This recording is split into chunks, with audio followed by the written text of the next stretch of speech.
আসসালামু আলাইকুম প্রিয় শিক্ষকবৃন্দ। আজকের ভিডিও টিউটোরিয়ালে আমরা দেখব কিভাবে নতুন পদ্ধতিতে অর্থাৎ এর পূর্বে আমরা যেভাবে নগদের মাধ্যমে উপবৃত্তির তথ্য আপলোড করেছি, বর্তমানে নগদের মাধ্যমে আর হচ্ছে না। নতুন পদ্ধতিতে কিভাবে এক্সেল শিট পূরণের মাধ্যমে আমরা উপবৃত্তির বর্তমানে এই কাজটি করতে পারি, সেই টিউটোরিয়াল আজকে আমরা দেখব। আপনারা শুরু থেকে শেষ পর্যন্ত টিউটোরিয়ালটি দেখলে খুব সহজেই কাজগুলো নিজেরাই করতে পারবেন। প্রথমে আপনারা উপজেলা শিক্ষা অফিস থেকে উপবৃত্তি সংক্রান্ত এক্সেল শিটটি একটি পেনড্রাইভে অথবা নিজস্ব মেইলে সংগ্রহ করবেন। সংগ্রহ করার পরে সেটি আপনারা ওপেন করবেন। যারা পেনড্রাইভ দিয়ে ওপেন করতে চান বা পেনড্রাইভে যারা সংরক্ষণ করে নিয়ে এসেছেন তারা এভাবে করতে পারেন। আমি পেনড্রাইভটি ওপেন করার পরে এরকম একটি স্ক্রিন পাবো। তারপর ফাইলটির নাম এরকম থাকবে, স্টুডেন্ট ইনফো, উপজেলা কোড, ইএমআইএস কোড, এরকম। যাই হোক, এখানে ডাবল ক্লিক করলে ফাইলটি ওপেন হবে। ওপেন হওয়ার পরে এরকম একটি স্ক্রিন আসবে। তো এটি মূলত একটি প্রোটেক্টেড ফাইল। এখানে আপনি এডিট করতে পারবেন না। আপনার এডিট করতে হলে এখানে ক্লিক করতে হবে, এনাবেল এডিটিং এই অপশনে ক্লিক করতে হবে। আমি ক্লিক করে নিচ্ছি।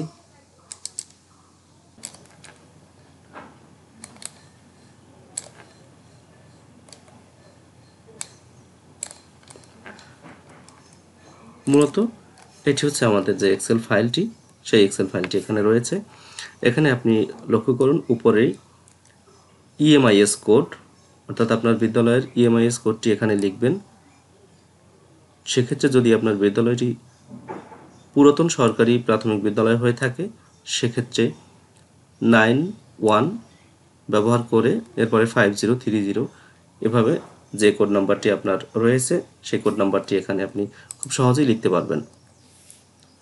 যেমন ধরুন আমি লিখে দিচ্ছি 9150।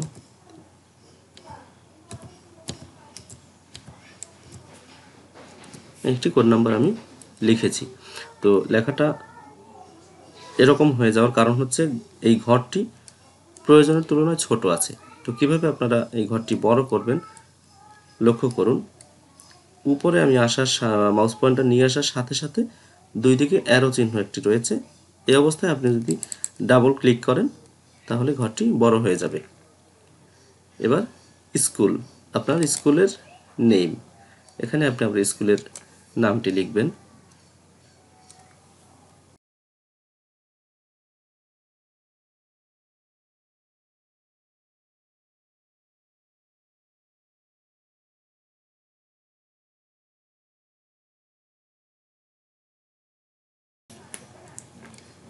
আগের মতোই এই ঘরটিও বড় করে নেব। সেক্ষেত্রে এরকম যখন পজিশন আসবে মাউস পয়েন্টারের তখন একটি ডাবল ক্লিক করলে ঘরটি বড় হয়ে যাবে।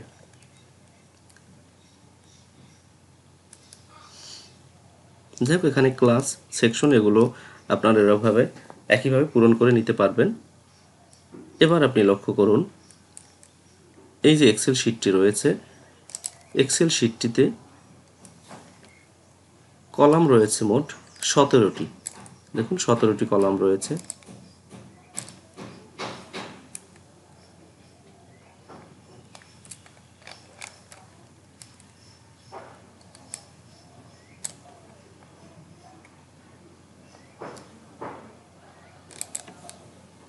আমি জুম করে বড় করে নিলাম যাতে আপনাদের দেখতে সুবিধা হয়। প্রথম যে কলামটি রয়েছে আমাদের সেটি হচ্ছে রোল নং, শিক্ষার্থীর রোল নং, ধরুন 1, রোল নম্বর 1 লিখলাম। এবার নেম অফ স্টুডেন্ট, স্টুডেন্টের নাম লিখতে হবে এখানে। তো আমি একটি নাম লিখছি। আপনারা সুবিধা মতো বা প্রয়োজনীয় যে নামটি আপনারা লিখে নিতে পারবেন। আমি শুধু একটি নমুনা দেখাচ্ছি। বার্থ রেজিস্ট্রেশন নং, শিক্ষার্থীর সঠিক জন্ম নিবন্ধন নাম্বারটি এখানে দিতে হবে। এখানে আপনি ইচ্ছে মতো নম্বর দিতে পারবেন। এখানেও আগের মতো দেখুন, ঘরটি প্রয়োজনের তুলনায় ছোট থাকাতে এমন দেখাচ্ছে। এক্ষেত্রে আপনি এখানে ডাবল ক্লিক করলে ঘরটি যতটুকু প্রয়োজন বড় বা ছোট করে নিতে পারবেন আপনি। আচ্ছা দেখুন, এখানে ডাবল ক্লিক করার পরেও আসছে না, এর একটি কারণ রয়েছে। কারণটি আমি আপনাদেরকে দেখাচ্ছি।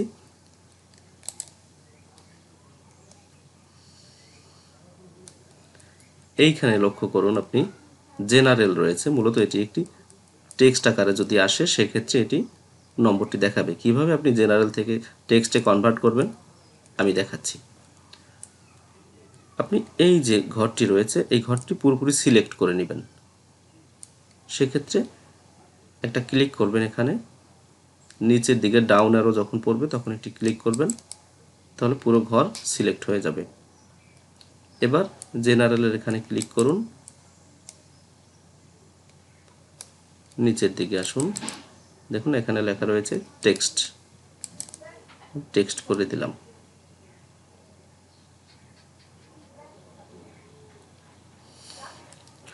হয়ে গেল কাজ। এবার এই লেখাটি মুছে আমি নতুন করে লিখে দেই। দেখুন এবার টেক্সট হয়ে গেছে এবং সংখ্যাগুলো দেখা যাচ্ছে। যাই হোক, এভাবে আপনারা করে নেবেন। এবার ডেট অফ বার্থ, অর্থাৎ এই যে আরিফ, আরিফের ডেট অফ বার্থ দিলাম।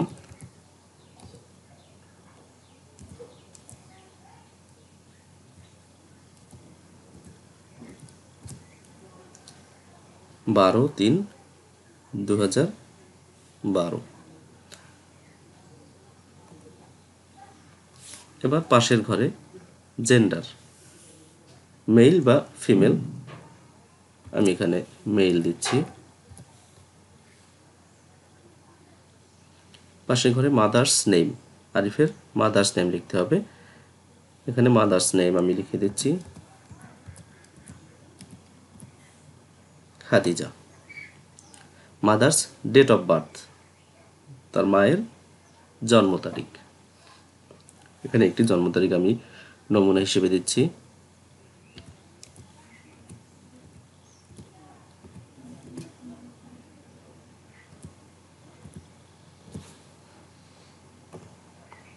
মাদার্স এনআইডি, মাদার্স এনআইডি দেওয়ার সময় পূর্বের মতো আমরা এখানটাও জেনারেল রয়েছে, এখানে দেখুন আমরা এটি টেক্সট করে নেব, না হলে সংখ্যা দেখতে সমস্যা হবে। ঘরটি আমি সিলেক্ট করে নিচ্ছি।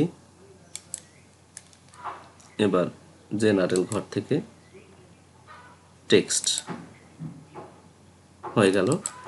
এবার মাদার্স এনআইডি নাম্বার,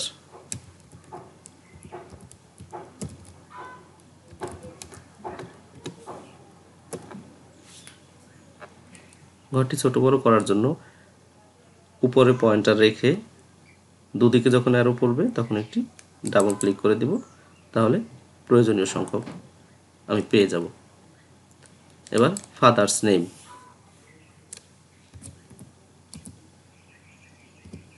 দিলাম ফাদার্স নেম। এবার ফাদার্স ডেট অফ বার্থ,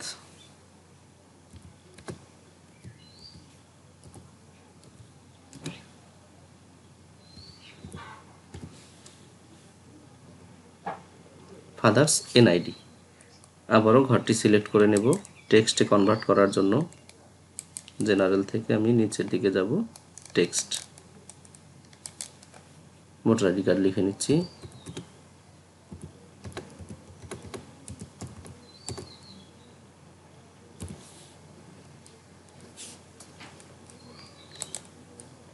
ঘরটি বড় করে নেব, এখানে পয়েন্টার রেখে ডাবল ক্লিক। দেখুন ডাবল ক্লিকে না হলে আপনি এখানে ক্লিক করে বড় করে নিতে পারেন।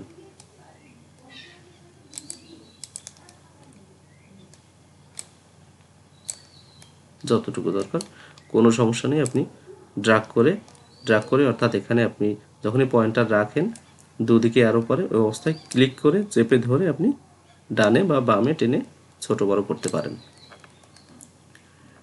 এর পরের ঘর অর্থাৎ 12 নং কলামে রয়েছে বেনিফিশিয়ারি নেম।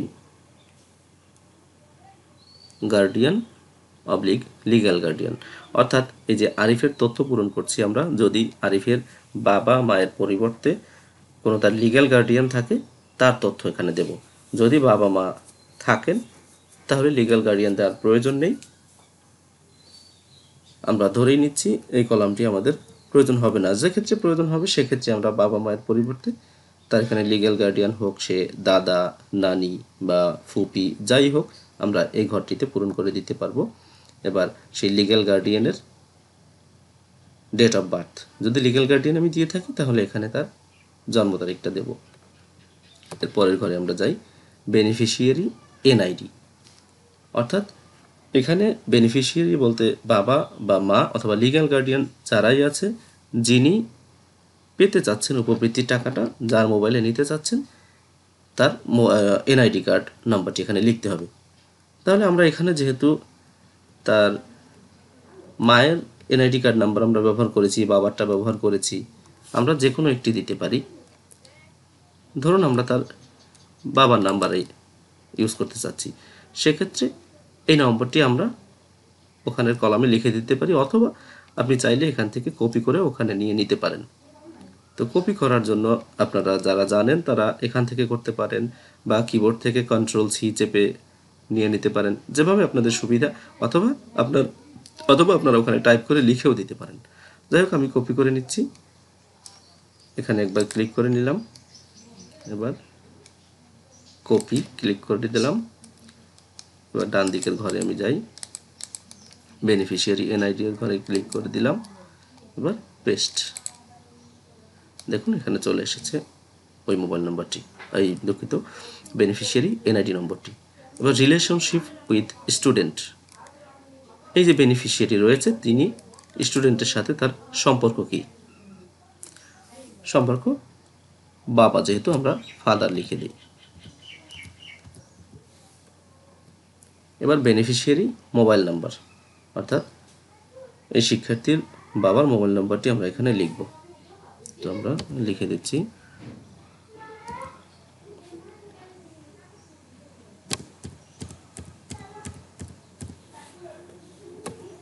এভাবে 11 ডিজিটের যে কোনো একটি নম্বর আমরা এখানে লিখে দিবেন।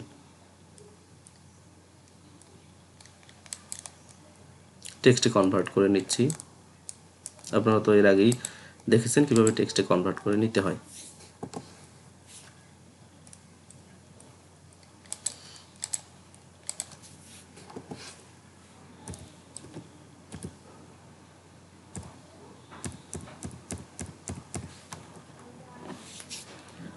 দেখুন আমি এখানে প্রথমে যখন লিখেছিলাম তখন শূন্য আসছিল না, যখনই আমি এখানে টেক্সটে কনভার্ট করে নিয়েছি তখন কিন্তু শূন্য এসেছে।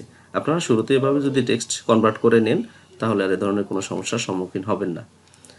এরপরে সর্বশেষ যে কলামটি রয়েছে 17 নম্বর কলামটি, এখানে রয়েছে name of mobile financial services. আচ্ছা, এটি হচ্ছে এই যে মোবাইল নম্বরটি আছে, এই মোবাইল নাম্বারে যে উপবৃত্তির টাকা সে নিতে চাচ্ছে, এই মোবাইল নাম্বারটির নগদ নাকি বিকাশ নাকি রকেট বা আদার্স যে কোনো পদ্ধতিতে সে টাকাটা নিতে পারবে। এর পূর্বে যেরকম আমরা দেখেছি, প্রথমে শিওর ক্যাশের মাধ্যমে সে টাকা নিতে পারত, এর পরবর্তীতে আসলো নগদ। এখন আর নগদ বা শিওর ক্যাশ এরকম কোনো সীমাবদ্ধতা নেই, অভিভাবক যে কোনো পদ্ধতিতেই টাকা তুলতে পারবেন এবং টাকা নিতে পারবেন। তো এখানে যদি সে মনে করে যে আমার এই নম্বরটি বিকাশ করা আছে, আমি বিকাশের মাধ্যমে টাকা তুলতে চাই, সেক্ষেত্রে এখানে সে লিখে দিবে বিকাশ। অথবা যদি সে বিকাশ না নগদের মাধ্যমে নিতে চায় তাহলে সেখানে লিখে দিবে নগদ। যেভাবেই হোক, বা রকেট, যে সার্ভিসের মাধ্যমে টাকা পেতে চায় সেই সার্ভিসের নামটি এখানে লিখে দেবে। তো এভাবে আপনারা প্রথম থেকে 17 নম্বর কলাম পর্যন্ত সবগুলো কলাম এভাবে পূরণ করে রেখে দিবেন। এভাবে আপনারা একে একে সবগুলো শিক্ষার্থীর তথ্য এখানে দিয়ে দিতে পারবেন। তো এই হলো নতুন পদ্ধতিতে উপবৃত্তির এক্সেল শিট পূরণ করার নিয়ম। কাজটি যদিও একটু কঠিন মনে হচ্ছে যারা নতুন তাদের কাছে, কিন্তু আপনারা যদি নিজেরা চেষ্টা করেন তাহলে দেখবেন এর চেয়েও আর সহজ হয় না। আসলেই অত্যন্ত সহজ একটি কাজ। আপনারা তথ্যগুলো সংগ্রহ করে কাজ শুরু করুন, দেখবেন আপনি নিজেই পেরে যাবেন। অন্যের দ্বারস্থ না হয়ে নিজে চেষ্টা করলে খুব সহজে কাজগুলো করতে পারবেন এবং এর অভিজ্ঞতা যত বাড়বে আপনার কাছে কাজগুলো তত সহজ মনে হবে। তো ধন্যবাদ। এ বিষয়ে আপনাদের যদি কোনো প্রশ্ন থেকে থাকে সেক্ষেত্রে অবশ্যই জানাবেন। সমস্যার সমাধান রয়েছে, সমাধান দেওয়ার চেষ্টা করব। ধন্যবাদ সবাইকে, ভালো থাকবেন।